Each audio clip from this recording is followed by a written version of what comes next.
welcome to the Self Project podcast. I'm your host, Christy Martin. I'm a transformation and human design guide who is passionate about guiding women to be the most authentic versions of themselves. This podcast is all about self-discovery, self-empowerment, wellness, healing, parenting, mental health, spirituality, you name it, we're going to talk about it.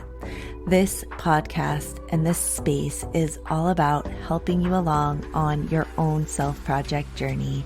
So welcome. Let's sit back and we'll dive right in today.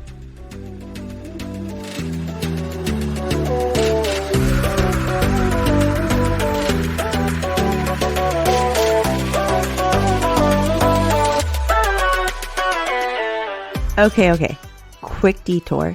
Before we actually dive into the show today, I wanted to ask you a very important question. Do you feel like your current environment supports you? What do I mean by that? Think about the environment that you spend the most time in. Is it at home, at work, in the car? And is it set up in a way that's unique to you? And in a way that's going to boost your mood, and in a way that's going to make you feel really good and just really aligned? Did you even know that you have an ideal environment that is unique to you? We can find this information by looking at your human design chart. And then you get to come on over to my upcoming workshop to learn more about how you can organize your current environment just to help you thrive. You can get the link down in the show notes to come over and register and learn more about how not only for yourself can you create this environment, but also for your children, for your partner, how you can create multiple environments for everybody to thrive within the same space. So I hope to see you over there. And now we're going to dive into our show today.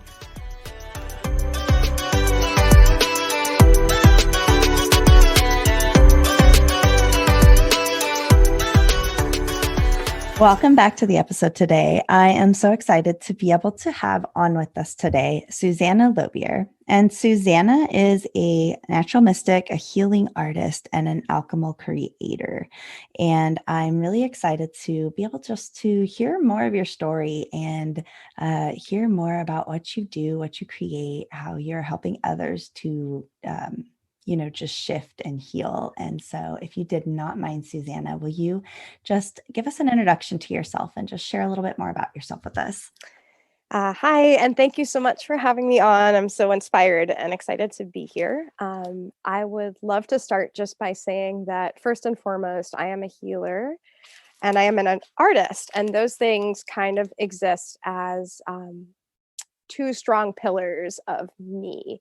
And as a person who has studied acupuncture and massage and made that into my primary career path, I have been navigating that for the last 15 years and have come to a place where, thank you to coronavirus, I have come to a place where I have been able to kind of expand my awareness of self around my creations as a potter and jeweler, because I have been a potter and jeweler also for many years. And it was always kind of what they like to call a side hustle. And I was focusing on my healing work, doing acupuncture and massage, but I hadn't really put a lot of energy or intention into sharing my pottery and jewelry creations. And I came to realize with a little bit more free time and less focus on my acupuncture practice in the last year, I came to realize that the pottery and jewelry that I create is really an extension of my healing work.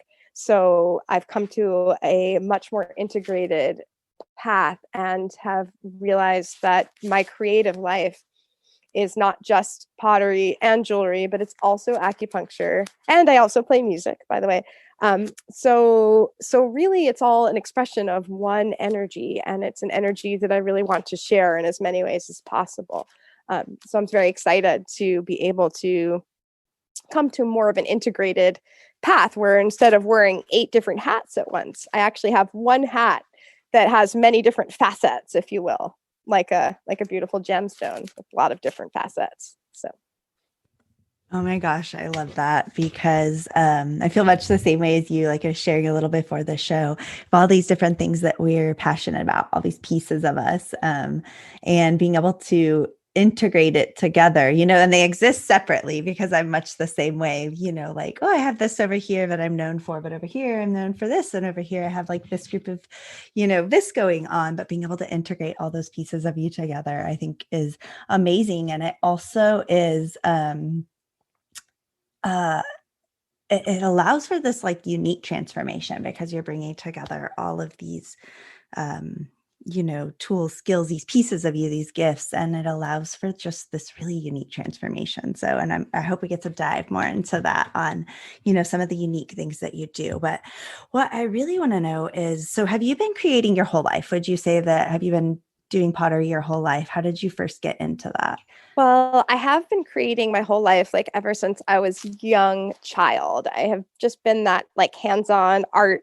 Like I've wanted to like make things with my hands, and also felt really hands-on with like wanting to give people back rubs and stuff, like being able to really feel like a super strong sensitivity towards where people were at, and like meeting someone for the first time and just seeing their shoulders in a certain position, and just my hands would like literally automatically want to like grab onto their shoulders, start, even if I didn't know them. And of course, I respect, I wasn't like, I don't know you, but I'm going to come put my hands on you, but more just like feeling that, like strong intuition that is connected with my hands. And then my journey with clay started 20 years ago, actually very interesting through a study of the traditional Japanese tea ceremony.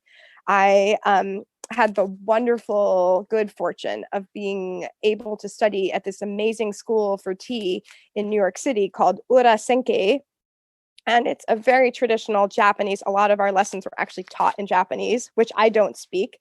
So I got to just like sit in this beautiful tea room and just listen to Japanese. But I watched what was happening and learned a lot about the art of tea. And the essence of the art of tea is just about connecting to the present moment, feeling a sense of gratitude, feeling a sense of connection with nature, feeling a sense of like humility, but also like the grandness of life, and just really like the most beautiful and powerful kind of, and it is very strict. It is a very strict and kind of choreographed ceremony. For those listeners who are familiar with Japanese tea ceremony, it is quite structured, but there is this beautiful freedom within the structure that allows you to really just be so focused in the present moment in the most powerful way.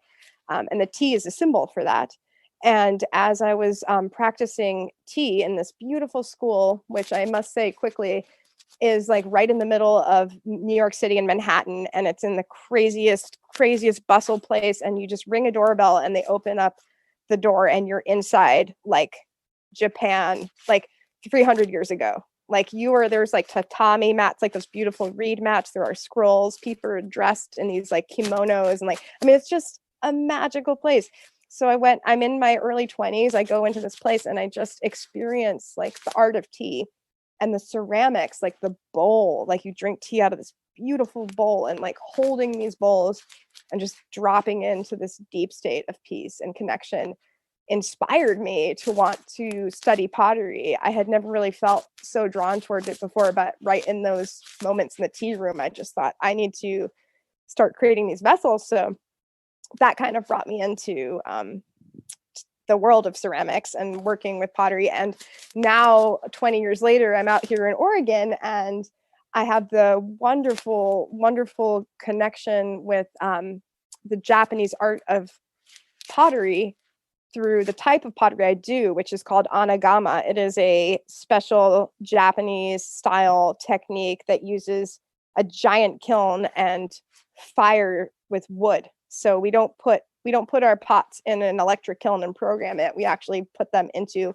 a wood kiln, and it goes for 4 full days and nights of continuous stoking of the kiln. And the thing about that is that it decorates the surfaces of the pot with ash. So anyway, that was a long answer, but I just feel so passionately about it. I wanted to share that because it is a really unique journey I feel like I have with ceramics and tea.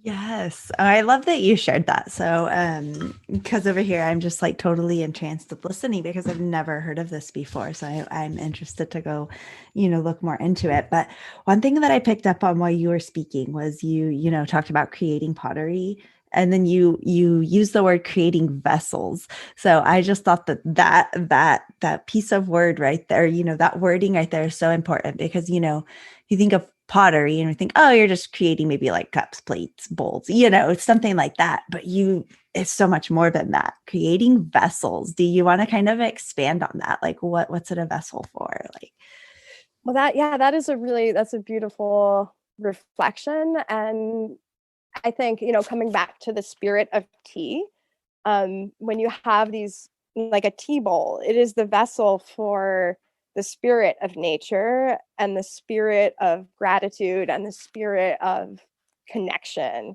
And I feel like all of those things are very intrinsically tied to our humanness and the like our ancient connection to like the continuum and the paradigm of like being a human that goes back for like hundreds of thousands of years. And so when I think about what I create, I always have that intention of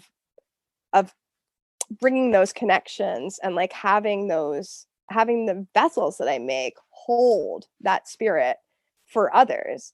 So even if it's just like a coffee mug, my intention in creating that coffee mug and all the spirit and energy that goes into that coffee mug then would facilitate that experience for the person that buys the mug, that they would be able to like sit with the mug and have that morning coffee be a way of connecting with spirit and connecting with gratitude and connecting with joy and connecting with presence and just having it be like a vessel of transformation, really. oh, wow. That's so powerful. Like, where do we sign up to buy one of these? No. We'll talk about that.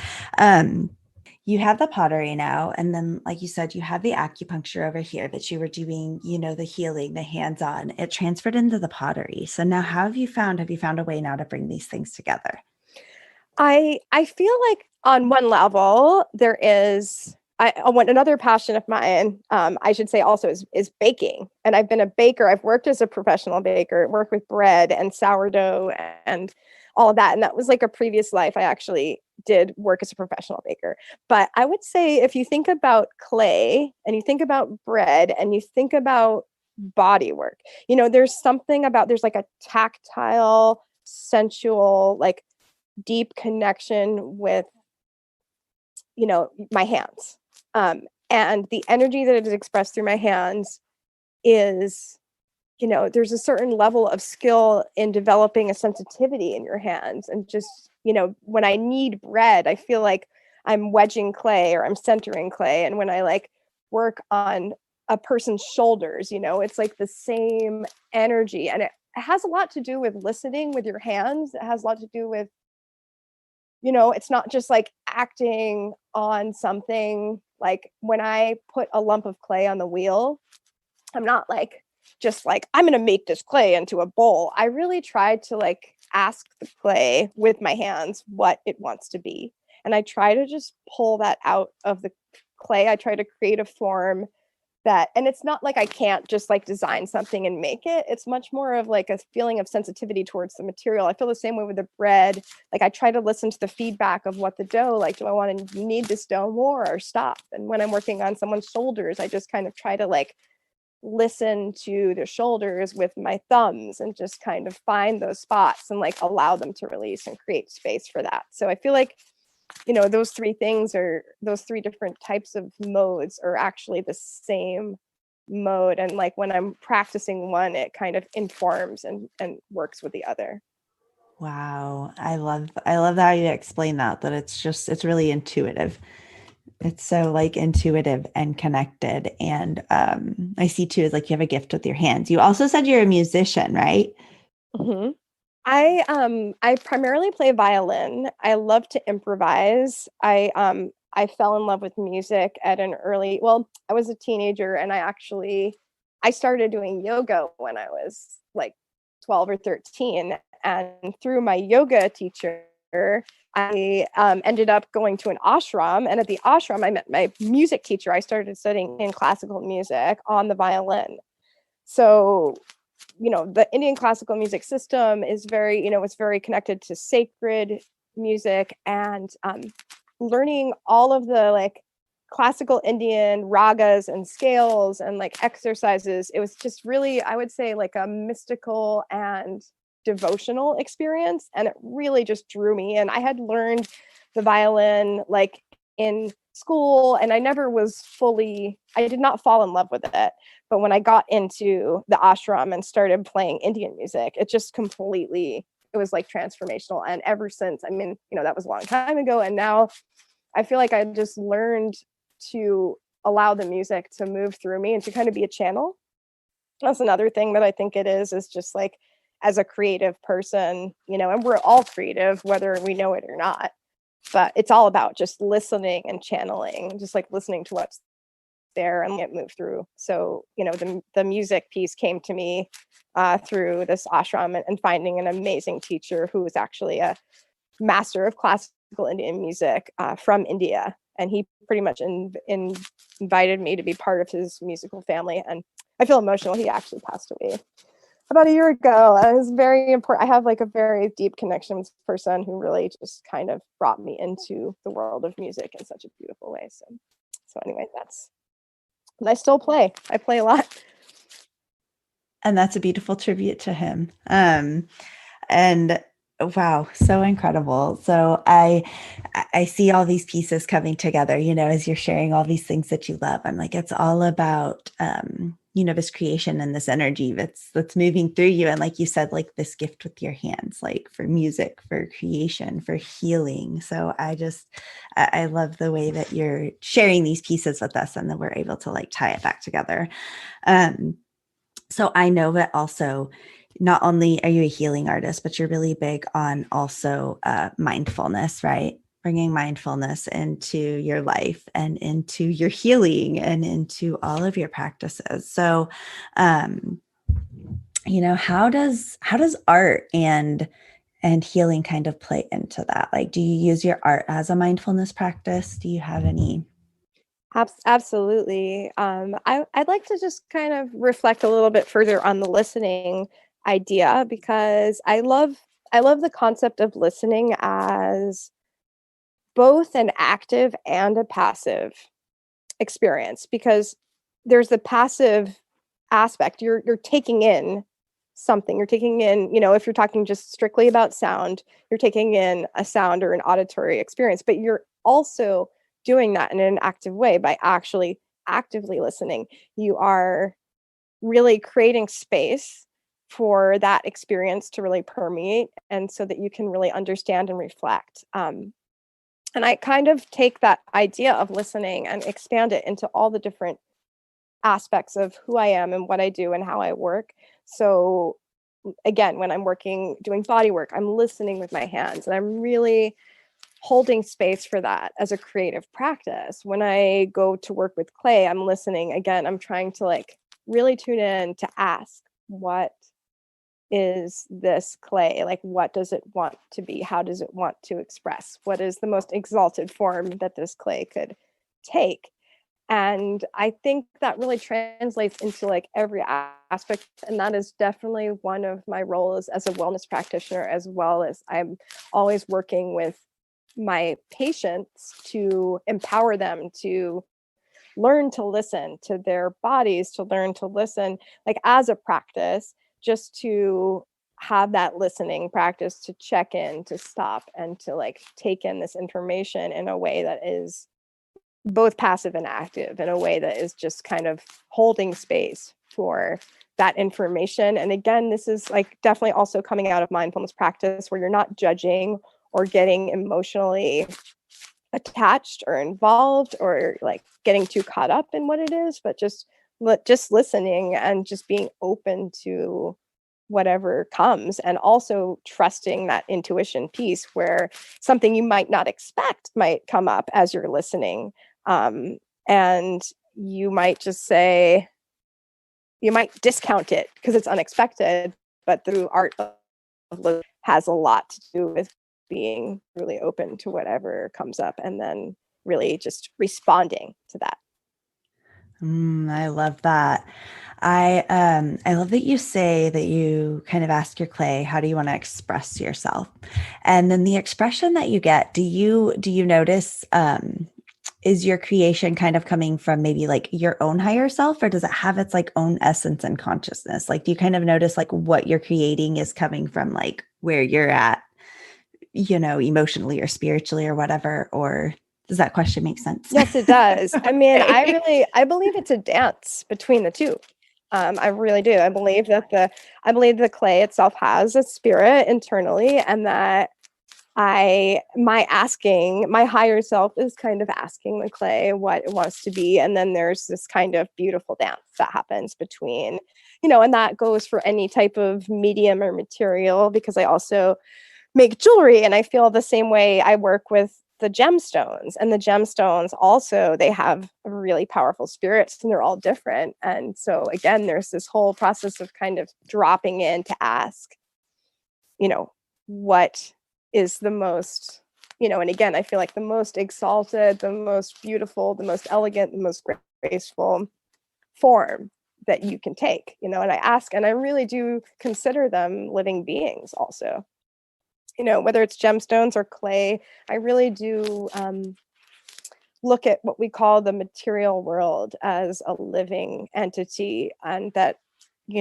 all of the quote unquote things in our lives do have a life of their own. And I know that there's some really beautiful, especially in kind of like traditional Japanese culture, again, that there's a kind of idea. And I can't remember, I think I heard this on Travel with Rick Steves on like NPR or something, where they were talking about being in Japan, and there was this family in Japan, and there was this whole idea of somebody who would like, they were like frustrated and they kicked a chair, and they're like, don't kick the chair, the chair has a spirit, you're hurting the chair's feelings. It's just like this really powerful idea of this life imbued with spirit. And instead of thinking about dead material objects, we really actually approach the world as if everything had a life. And I really do believe that. And I try to embody that. And I also very much want to share that with other people. And I think, again, my creations hold that spirit and that intention. And so I really, it is my hope that the people that decide to work with me, or to like have a creation of mine in their homes, that spirit and that presence will be there. Oh my gosh, I love that. I love that answer. And I love this perspective that you say everything has a spirit, because I take that too. I walk around my house often just talking to like objects. Like I talk to my crystals all the time, or like my pendulums, or like just like so just hearing you say that makes me think like, well, maybe I'm not crazy. Like um obviously there's tons and tons and tons of ways to be creative, to express your creativity, to to do that. So if somebody was, and I think that this is probably something, like you said, we could do with any medium, is really just ask like, what are you wanting to create, right? We can use that with any medium. But maybe if you had somebody who came to you and they're like, Susanna, I don't have a creative bone in my body. Like, I don't know where to start. Like, I've not been creating. This isn't something I normally do. Do you have kind of like a direction that you point them in? Is that kind of something that you do with people, helping them develop creativity, or are you more like helping with the healing through your creativity? I would say both. I think my focus has kind of historically and traditionally been more healing through my creativity, but I have also worked with others to help them to get in touch with their creative spirit. And I think one of the things that we can start looking at is just sensory information. Like some people are very visually oriented, but some people are more tactile, and some people are more auditory, so it's almost like kind of like, what do you like? Do you like to listen to a lot of music? Do you like to look at art? Do you like to, and another thing that I really like to, actually, I was just talking to someone recently who was saying, "Oh, I really have always wanted to do pottery, but I haven't, I don't have time, or I don't have a space or whatever." And I had to share, that clay is very easy to come by. Like, you can either just go out and get some mud from your backyard, or you can go to art supply store and get clay for next to nothing. And just, you can just hold the clay in your hand. You can just hang out with the clay, because that's what I did when I first started. I didn't, even though I was very inspired by Japanese tea ceremony and like wanted to make pottery, I also just loved the sensation of the clay in my hand. And I was so focused on just enjoying that I was not as attached to any type of like end result or actually making anything. I was much more focused on just being with the clay and just enjoying that whole sensual process of having the clay in my hand. So it's like, hey, you can just go get yourself a little lump of clay and just like, make, you not even make something, just like, how does it feel? Just get into the feeling of it. And I would say the same thing, like if you're more visually oriented and you're like want to get into paint, you're like, you don't know how to start painting. It's not like you have to focus on creating a painting. It's like, maybe you just get a brush and some watercolors for like $5 at like your local shop, and then you just paint. Like, what color do you like? Do you like blue? Like, take a really pretty color blue and just kind of just put it on the paper, and how does it feel, and how does it, because that's really where it all comes from, is just hanging out with these, because we're, as humans, I think we're just we're so gifted, not in a talent sense, but we're fortunate, I would say, to be able to work with all of these different beautiful colors and textures and shapes and things. I mean, there's just so many different ways to engage. And I think moving away from a kind of results production oriented, like, I mean, again, I think it's been kind of drilled into us that we have to be result oriented. We have to like make something that it's like maybe somehow a waste of time if we're just expressing. But that is like a really, I think, damaging fallacy. It's like not true, really just really enjoying the process of just taking a paint brush and dipping it in some blue for watercolor and just like, painting it across the page and like, just like exploring the texture of the paint and the paper and just like, and it will certainly lead you somewhere. And then the other aspect, I'm sure many of the listeners and you as well are familiar with Julia Cameron's The Artist Way, but I need to just say again that book is a wonderful doorway and gateway into further creativity through all these beautiful prompts and writing and just exploring your artistic self. I really can't recommend it enough. And I have worked with it for years, and I have seen some wonderful results with some of my acupuncture patients, actually, who have felt creatively challenged or blocked, that I have like recommended they try the book. And it's 12, it's almost like a 12-step program for recovering artists. And actually, I learned that Julia Cameron actually kind of designed this book around that.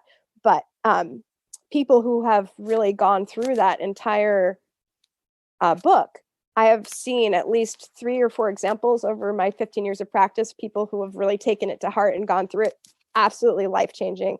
Like, I'm not exaggerating when I say that it revolutionized their entire life in like a really powerful, beautiful way. So I can't say enough good things about that work as well. Oh my gosh, that's incredible. Thank you for sharing that with us. I wrote down a question here, and I think you already touched on it, but it's like, why do we think we have to be, well, one, good at something to do it? Because that's a story I tell myself too. Well, I'm not good at doing that, so I can't do it, and also we're always very outcome driven and less focused on the process. Like you said, just hearing you talk about just getting mindful and like appreciating the materials and the feels and tapping into the senses and really experiencing the creation process instead of driving to get to the outcome. Like you said, we've pushed that so hard as a society that what are we producing? What are you producing? I'm not producing anything. I'm just doing this for fun. Well, why? So you bring up such an important point. But, coming back, like, why do we think we have to be good at something, because that's held me back, I know, in my own creative journey or over my own lifetime so many times. Like, I love music. Always a story. Well, I can't sing. I can't, I'm not musical. It's like now that I've hit this certain age, I'm like, I run all over the house singing. My kids are like, Mom, will you please stop? Like, no, I'm singing all the time. And so, and it's just like even that practice, whereas I know I'm not like good at it, I'm not going to go be like the next Celine Dion or, anything like that. But just that practice of just being like singing and feeling free to like just let your voice out has been brought like so much joy and just like so much lightness. And being able, like, at the other things that I'm creative have been like writing was a big thing. Well, I can't write. And even just, well, you're not writing a darn best-selling screenplay, you're not writing a New York's bestseller right now. Like, just put some words on the paper. So I really love that you bring that up. It's because we feel like either, like you said, if we're not going to be producing a masterpiece or something, this result, then it's like, why would we do that? But you find the healing and the joy in the journey. Truly. And I will add that you never know, you might actually create a masterpiece. Like, and like, so that, I mean, that's the thing, is like, you have to be kind of open also to the possibility of some type of success or something. But that all comes from having that patience and that kind of presence, because it doesn't happen overnight, obviously, either. So yeah, but I think, those two different questions that you were kind of posing around, A, why do we feel like we have to be good at something? And B, why is everything so results oriented? They kind of answer each other, because that's the whole thing. It's like we have to feel like we're good at something because we're so results oriented. We have to be productive. And I mean, I'm not trying to politicize this, but I think it's definitely has to do with kind of the whole capitalist model. It has to do with this whole idea of being a member of society that is producing something that, and you're going to make money so that you can be a good consumer. And I mean, there's really like a lot of like the paradigm that we've been kind of taught by our culture as it stands right now, I think it is very, very much kind of informed by that model. And so I think, and this kind of really feeds into, I mean, there is a political aspect, like climate change and like all of these different aspects of the way that we're, hurting ourselves, hurting each other, hurting our planet. I think it really does tie in with that model of being and trying to be like good and trying to be productive and trying to like, the only thing that we can do that's useful is some type of, income generating, I mean, that is just so bogus, it's just so wrong. Um, and so like, again, just like, and, there's definitely a fun aspect to it, but it's also exploration. So it's all about self discovery and self knowledge and just really, again, just giving ourselves permission to just be and to fully experience the moment, to have that sense of connection, to have that sense of gratitude and just flow, like get into a flow state. I love that you bring that up, and we could probably create a whole nother episode talking about, like the old paradigm and what I hope that we're seeing that shift into. But yeah, like I think of the term that I'm just seeing around right now going like hustle culture kind of thing, like, that hustle that they teach you in order, like, for all the reasons that you said.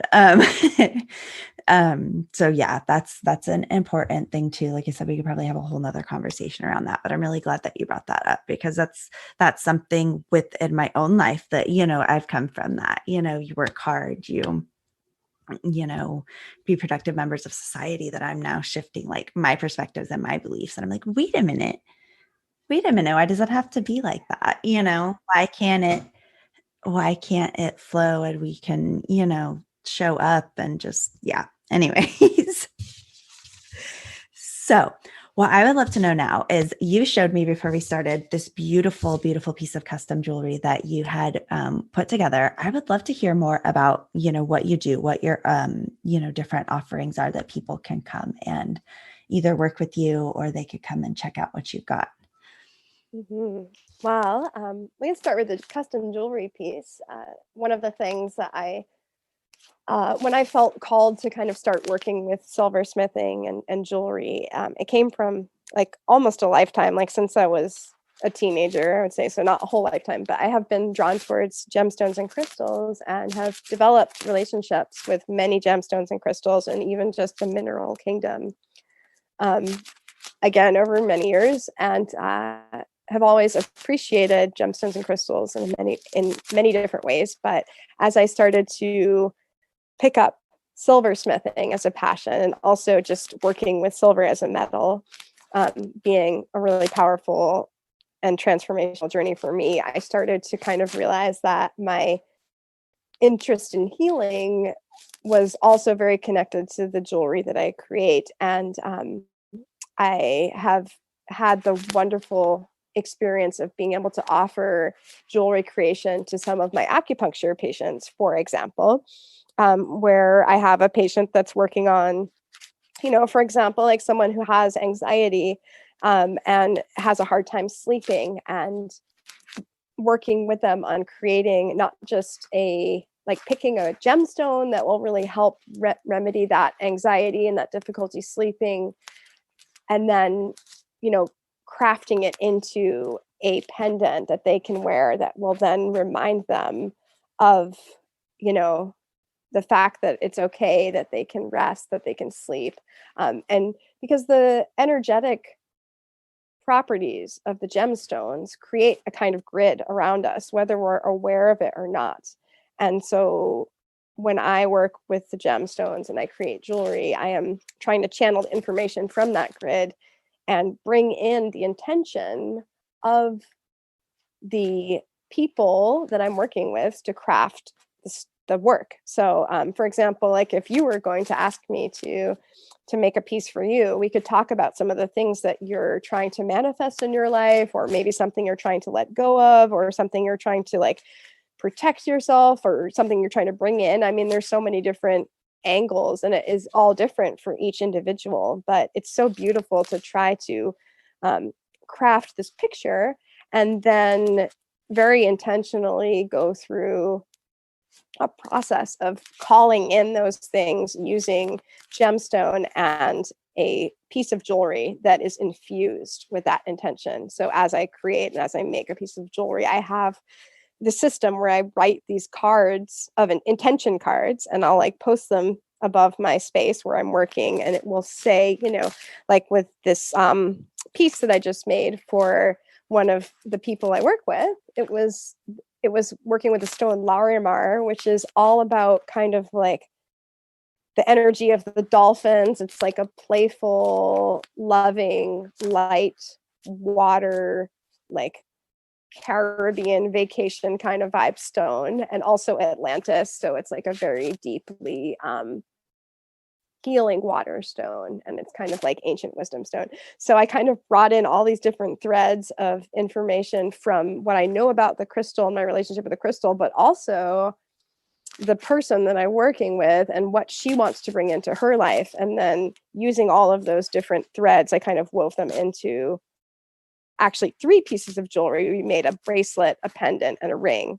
And so I'm about to send them off to her, and I'm so excited because I know that when she receives them, she's going to be able to put these things on and really embody those properties of the stone as well as our intention in creating these jewelry pieces. So I just love that. And I feel like I can offer a counseling session where we can figure out what stone might be the best based on what is happening in your life that you would like to, again, either call in or let go of, or, whatever type of energy is present that we're working with, and then kind of decide whether you would like a ring or a pendant or a pair of earrings or whatever it is, and then kind of co-create that. Because I think in everything that I do, I love collaboration, I love community, I love working with others, and so custom work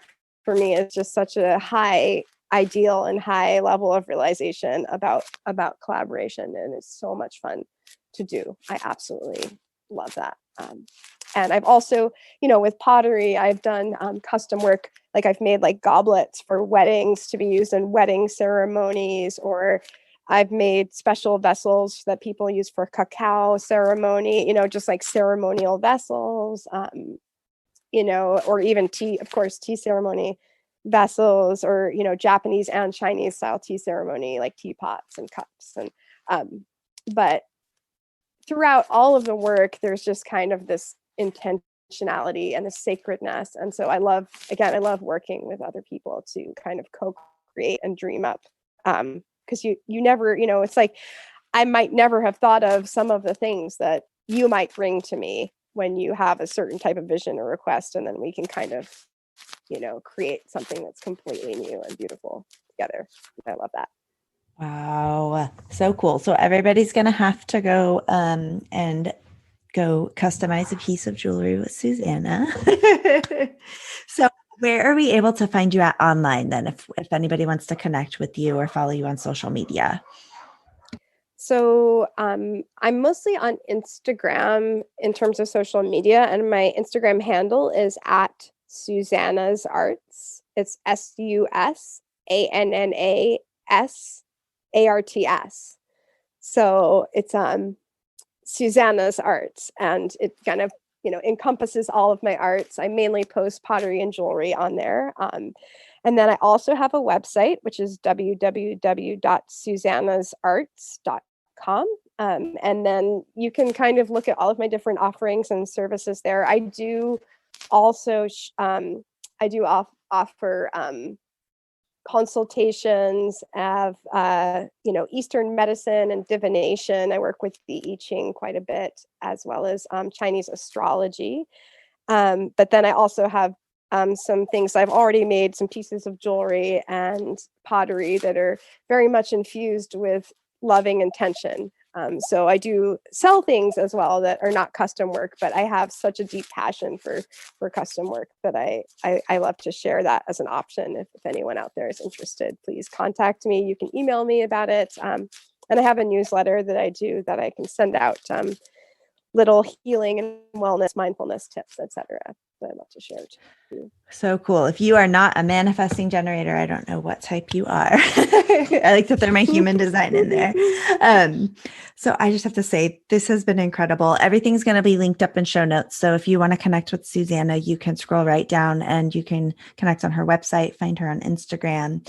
As we kind of close out, did you have any kind of final words or final message for our audience? I would say that we are all creative beings, and as human beings, we are inherently creative. We are creators, and I would advise people not to be intimidated by the creative process and to follow your creative dreams. And I think it's very important to not get attached to outcome and result, or not to put too much pressure on yourself, but just to enjoy the process of being a beginner, and just to have your hands in the clay or your brush in the paint, or just listen to the sound of you're strumming a ukulele or a guitar and you have no idea how to do any chords, but just the sound of the strings. The sound of the strings just in itself. You can get lost in that. The more you're able to get lost in those very basic aspects of any art, the more of a master you'll become in the long term. And that's not to say that in any type of pressure way, but just to say that the most fundamental basic parts of any type of art or craft that you might want to approach are the essence of that. And I think most of us have, a shorter attention span. We want to skip ahead. We want to get to a place where we can do all of these things. But the real wisdom, my Taoist and Qigong master used to say always, the slow way is the fast way. So we'd like learn a new Qigong or Tai Chi form. People want to skip ahead. They want to learn all the moves in one day. But what if you just spent a year learning the basic? Like, what if you just spent a really long time learning those basics and fundamental, and enjoying that, allowing yourself to just relax into that and feel a sense of gratitude, feel a sense of presence, feel a sense of connection. And I think that is the most important thing I can share, is just to allow yourself to feel that presence, to feel that connection, to feel that joy, to take time in your daily life to appreciate what's around you and to stay connected. So good. I'll tell you what, I think I needed to hear that message, because I'm trying to teach myself to play guitar and I'm like, I want to be able to play a song already. And I'm like, so if anybody else needed to hear that, I know for sure that I did. So thank you for that. What an incredibly revolutionary thought. As you were talking, I'm like, Christy, just spend some time just like learning the notes, and like, you don't have to come out playing like, Stairway to Heaven in a week. So thank you for that.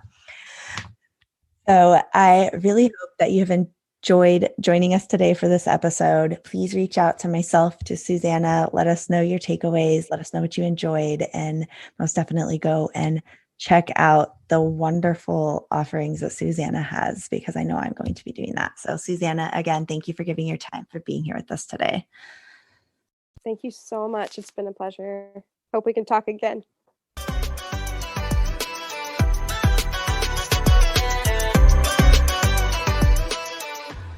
Thank you for joining me today for the Self Project podcast. Come and connect with me over on Instagram @_Christy Martin, and let me know what your takeaways were and what you want to hear more of. Make sure you subscribe to the podcast so you don't miss any of these awesome episodes.